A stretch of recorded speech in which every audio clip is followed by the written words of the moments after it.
The Ultimate System. What is that exactly? Is it something that can just launch right into Windows? Easily flip back and forth between everything? The Ultimate System's kind of a tricky thing. And it's something that I kind of want to break down so you can find your Ultimate System. And as I constantly switching things in and out, I kind of want to go over things I found, some things I'm doing, and then get your feedback. Because I think the big thing I want to happen is I want you to love your PC. I want to have fun on this PC. I want to come out here, do programming, do a live stream, do a video, or just play a game. It doesn't matter. It can just be whatever, but I want to enjoy my time on my system. So the idea with the Ultimate System is removing as much friction as possible and being 100% efficient, or as efficient as possible in all the things that you do. So when I'm launching my Windows system right here, I can close it out, move to like a different workstation, launch it again, and then still have a full 2060 pass through NVMe, pass through USB. So if I'm doing a Windows video, everyone thinks I'm on bare metal when technically it's a virtual machine, even though it's using almost everything as bare metal, whether it's the storage or the GPU, all those things are passed through. So I kind of want to touch all this because it's a very complex type setup and it's a pretty beefy workstation that I've moved to, but I want to go over hardware, and specifically not just the hardware I'm using, but also hardware I've used in the past to accomplish this type of setup and what that looks like and things to avoid. And also like operating systems. What do we need to do with our operating system? Things like that can really make a huge impact. And then different looks and feels. Obviously, this is more of a tiling window manager as my main, but I kind of flip-flop back and forth. And as you see during the setup process, you'll notice I do change this out a lot and kind of what I think for the future on that. And then the Windows setup, like when I'm in Windows, what does that look like? How would I set that up to be as minimal as possible as well, so I can accomplish everything? If I want to play games in Windows, if I want to program in Windows, if I want to just switch back over to here and just use an Arch Linux, I can do all those things with a quick push of a button. So let's get into the actual Ultimate System, starting with hardware. I partnered with superworkstations.com to get a more beefy system, because obviously just going to like Best Buy and picking up a system or whatever it is, you're not going to find anything that powerful, at least in respect to what I consider, performant. And really, I'll leave a link to Super Workstations and my configuration of it right here. I'm using a Xeon processor instead of, a more traditional like an i9, or if I'm going the AMD side of things, I would probably go, you can spec this out to do like an EPYC processor or something like that. I think they have that under Supermicro and some other different systems that you can check out. But you can also switch it over to Threadripper or build your own. There's a whole bunch of different things, but the idea between the Xeon was to have all full cores, meaning I don't have any efficiency cores. My virtual machine is always going to run in tip-top shape, and I have plenty of cores to toss at it. So if money's no object, I recommend this approach. If it is, I'd probably recommend more of an AMD type solution, probably more residential AMD chips typically do the best for VMs, especially if you're looking for a multitude of cores and a more beefy VM setup. I actually was running a 5600X for a while.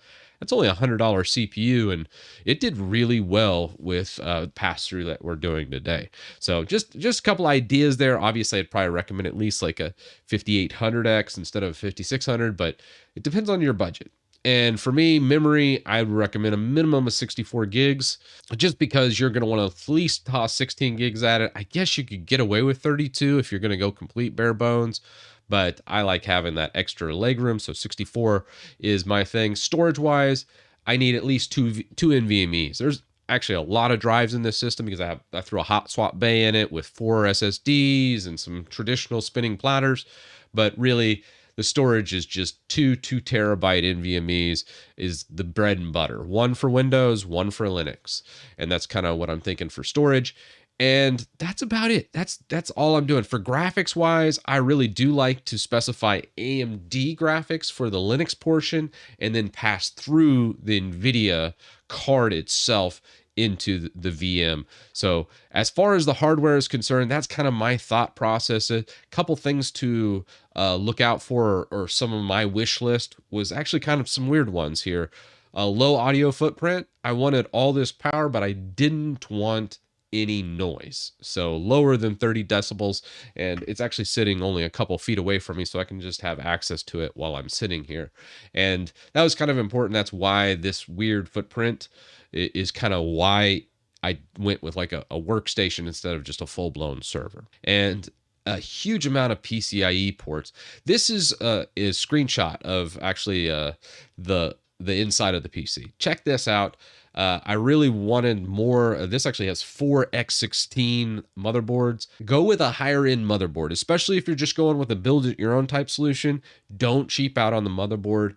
These motherboards need to be, I would recommend, as big a form factor as you can build, and then also as nice of a motherboard as you can do, just because I really like that separation of IO-MMU groups. We'll get into it in a bit. But the cheaper motherboards, like your all-in-one units, your laptops, your cheap $50, $100 motherboards that exist, a lot of times they don't have proper separation. I had a problem with an old cheap ASRock one that I had when I tried to do this, and it just was not capable of doing it because of a bad or a low-end motherboard that just couldn't separate those PCIe groups. So that's it for hardware and my specifications all right here. I'm going to leave a link to this. This is going to be on christitus.com. And now let's get into the base operating system. As I showed earlier in the video, it's Arch Linux. Reason for Arch, a lot of people are like, well, isn't Debian more stable? And aren't you you love Debian? Yes, those are all true things. But the thing I love about Arch is it's all brand new packages, and I have the most fun in Arch. And some people are like, aren't you worried about it breaking? I don't really store a whole bunch on this system, and most things are done through an NFS share. And my home folder, I've moved. I'm like a professional distro hopper at this point. I've moved a bunch. I don't really care about anything. And this whole system can blow up tomorrow, and I can rebuild it fairly quickly and easily grab any information I need in the interim. So I'm not worried about Arch crashing or having some unstable package. I know I can fix anything that happens with it, where Debian would be a little bit more stable. So if you're newer to Linux, I probably wouldn't recommend necessarily the Arch approach. But even still, I have so much fun in Arch, and I'd have to say that's why I chose it. It's just arguably the most fun distro for me to be in. So that's why I picked it, because I always am discovering something new, and I can try a lot of newer things. And also, I like the fact, since my hardware is a lot newer and I'm using like a 7800 XT, I kind of like being on that bleeding edge, because I know this still isn't 100% up to snuff with the latest kernel updates. Probably going to be like Linux kernel 7 before it's really 100% in parity with your more closed source drivers. But we'll get into that as well. And if you're wanting like a breakdown of how to build Arch and those types of things, I've done a bunch of different videos. I put an ArchFi install script here, Arch Titus installing Arch in 2 minutes, actually from bare metal. I did that in 120 seconds, got Arch installed from a server level, and then kind of building on top of it. And that's kind of the base operating system. For the desktop, I've done DWM's what I'm running right now. And I originally did the install, and if you want to see this entire process of the whole build, it's like 6 hours of live streams, and I timestamped everything. But it starts with Arch install, goes to like my virtual machine setup, and then finally the full pass through and how I was able to use Looking Glass to accomplish this deal. But I just wanted to kind of brief overview that. But if you want specifics of anything I'm talking about, refer to these 3 videos, these 3 live streams. They're about 2 hours each, all time-stamped. So if there is something specific that you're like, hey, I'm having this problem, Titus, with my setup, and I'm doing this like you're doing, refer to these setup videos. I tried Plasma or KDE Plasma first starting out, and the new 6 version just didn't seem very stable to me. I had a lot of cut in and cut out with my capture cards, a lot of flickering. There was just it just wasn't quite baked yet. And it was like 6.0.1. So, very first revision of a brand new huge version. I anticipate bugs like that. So I just drop back to DWM. Now I might switch this out to Hyperland in the future. So when it comes to the desktop, I might do that. But right now I'm having so much fun with DWM, mainly because I can code anything I want out of here. So the cool thing is, I did do a bunch of C programming in the late 90s, and I can actually change this around. So like when I'm doing a live stream, I can pull up Chatterino, and let's say I'm typing like up here in this one, and I close it. I actually set it to throw it in the center of my topmost window every time I close whatever it is. And if I open something, it opens it up in the bottom position, but above Chatterino. That makes it so when I'm doing my live streams, I can always have this over in that section. I also have some other little tweaks I made to DWM Tiling Manager, such as if I want to put this on all my workstation tabs. So if like I'm over here, there, I can just take this. If it's on all tags, you can see we have it everywhere. And that way it kind of follows me. And then if I need to add something to this tag, it'll open these up and I can kind of go around doing all of that and spreading Chatterino to all those things so I can keep track of live chat. Always kind of something I just like as a content creator. But I mean, the sky's the limit with this. That means everything's from an actual coding standpoint. So if I'm missing something or something doesn't operate the way I want it to, with DWM, I know I can just code it in. And that was kind of the big thing. Now, I kind of have ambitious goals with DWM and my desktop, and I've created my own GitHub repo. I just released version 0.0.1 of this, an initial one. I kind of want to bring this to a version 1 that'll be very user-friendly. By the time I get to V1, I wanted to be to where anybody that's like new to Linux could actually install DWM and use this and have everything that they'd want right there, and maybe some scripts for setup, and make this just a lot easier for folks. I know a lot of people are like, why not like Wayland and those types of things? And Wayland's great, but for my workflow, one thing I'm using is like Synergy. I'm keeping an eye on a project called Input Leap, specifically when I move to like Hyperland. I really want to use this project. It's the successor to basically Synergy. I don't recommend going and buying Synergy.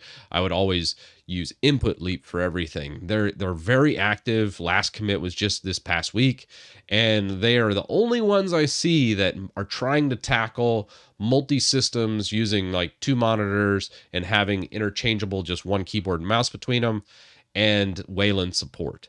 So this is the only thing that I have hope for and why I'm kind of keeping a look at Input Leap for fixing my Synergy issue. And that way, if I could do this on like a Hyperland situation, that might be a future video for the perfect system.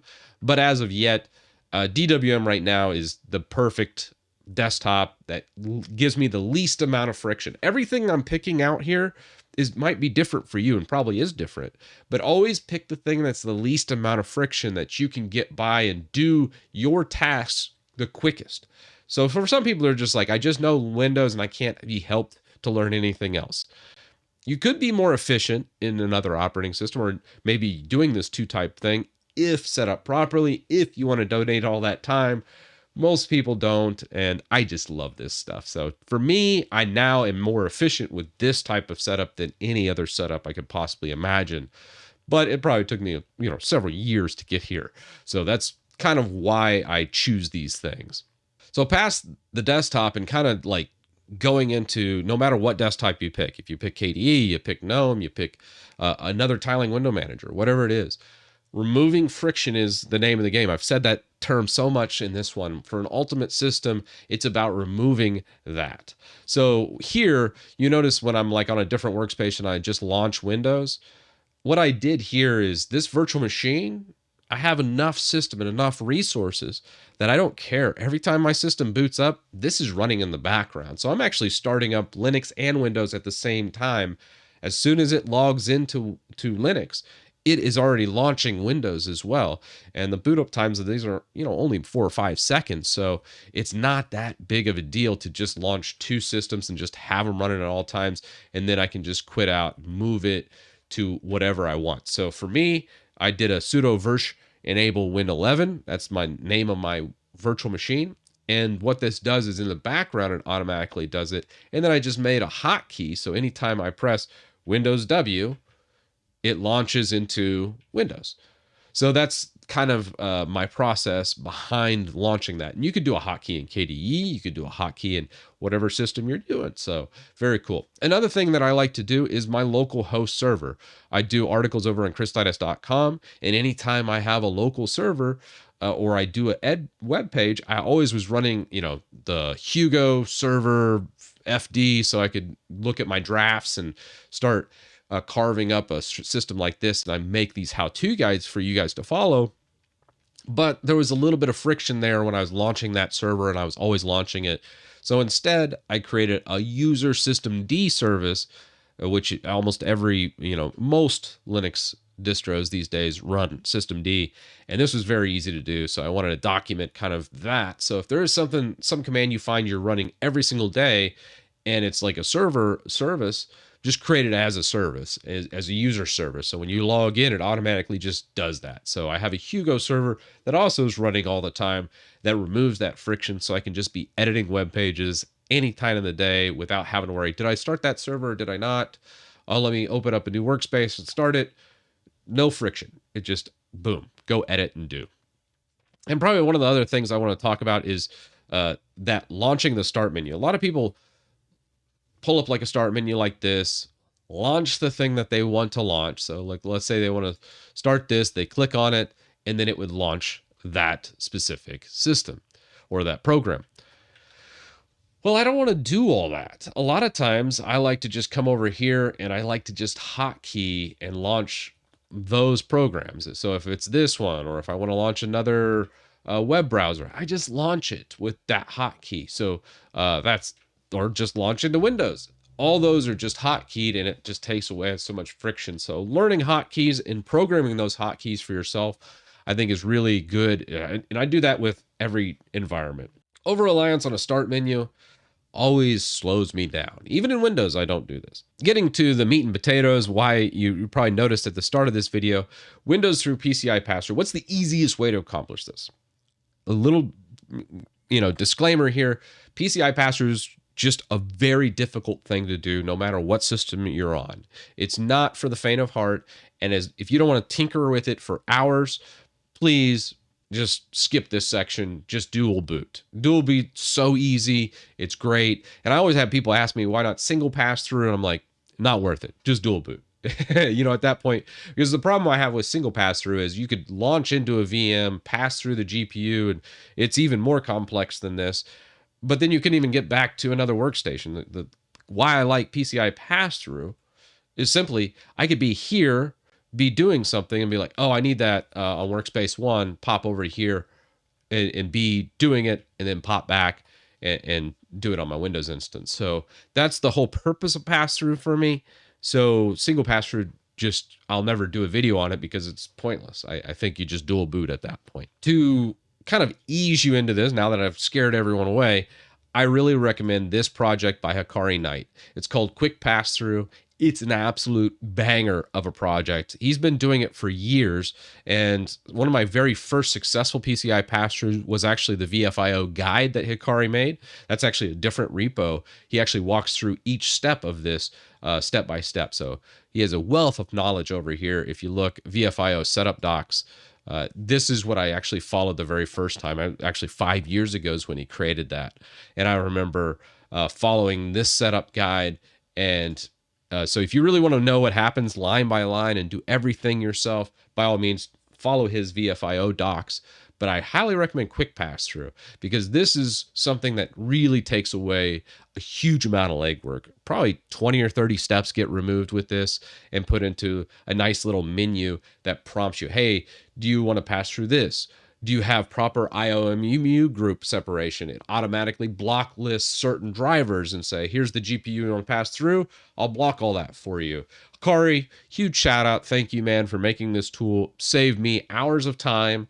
And I ran into a little bug. So if you're following my guide, I actually go through Quick Passthrough, I think, in the second video. And I ran into a problem with the MK CPIO, MK init CPIO image, and that generation was broken on the project.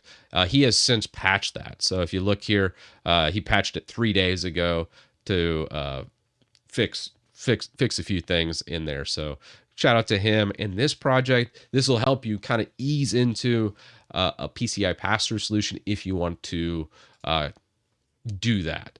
And that's kind of my thought process on the system itself.